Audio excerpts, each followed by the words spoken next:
Are you looking for a bit more GPU pep in your step? Are you tired of getting frame rate fragged, or do you just want your Adobe suite to take flight? I'm Father Robert Ballecer, the Digital Jesuit, and this is an analog unboxing of the ASUS Republic of Gaming STRIX GTX 1660 Ti A6G.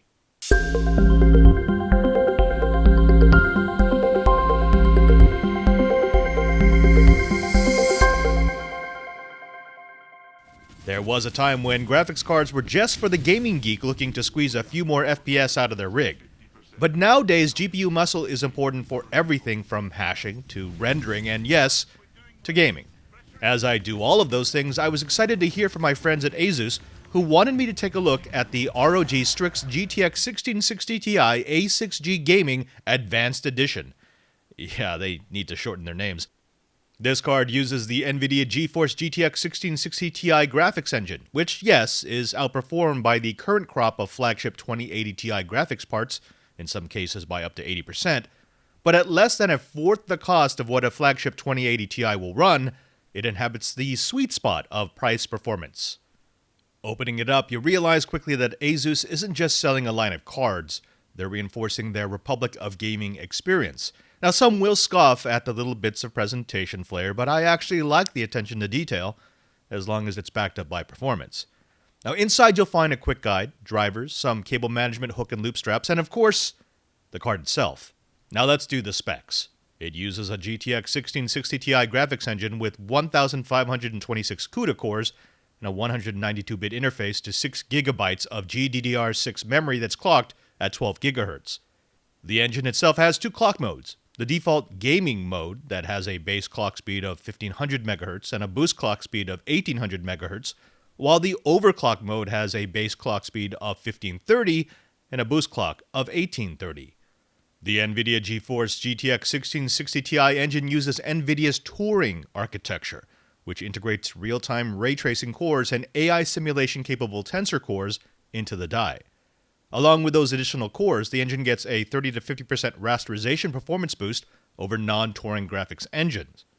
With that power and memory, the resolution maxes out at 7680 by 4320 and has a total of 4 outputs, 2 HDMI 2.0B ports and 2 DisplayPort 1.4 ports. The card supports 4 simultaneous displays and supports HDCP 2.2. Speaking of power, ASUS recommends a power supply of at least 450 watts, so make sure to check your rating. For those who will be using this in a standalone enclosure, make sure that it has a power supply of at least 200 watts, roughly 140 watts for the card and 60 for the enclosure systems. As I've come to expect with ASUS's ROG line, they made sure that they had an abundance of cooling. What good is it to have a fast part if it always derates because of excessive heat? The card has a 3-segment heat pipe heatsink combo that runs the length of the card. The cooling uses 3 axial fans equipped with larger than standard blades and a barrier ring to control blade tip turbulence that increases the effective airflow. Those who want to tweak their settings, ASUS includes their GPU Tweak 2 to give you control over all the user-changeable parameters, including tweaking the on-card and external fans so that you can balance noise and performance to your liking. Additionally, if you are using an ASUS enclosure, it means you can control all of the fans from a single app. Nice touch. I gotta say, I'm excited to see what this card can do, and I've got a few real-world tests that I want to run. First, I have an ASUS Station Pro external GPU enclosure so that I can add a real GPU to the Thunderbolt plus eGPU laptops that I have in my arsenal. Second, if you've been watching my content for a while, you know that 5 years ago I bought a Predator gaming desktop. Well, I brought that desktop to Rome, and it needs a performance boost. Now, that desktop doesn't have the specs to fully utilize the ASUS ROG STRIX 1660 Ti, but that's all the better, because it will show people what performance they can get out of their old rigs with a new GPU in the price-performance sweet spot. Finally, I'm working on a real ground-up system build. When I get that going, we can really unleash the 1660 Ti.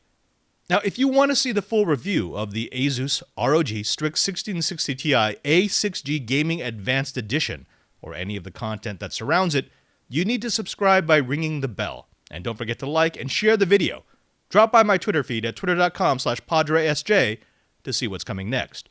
Till then, I'm Father Robert Ballecer, the digital Jesuit, and remember, there's no Ubergeek without you.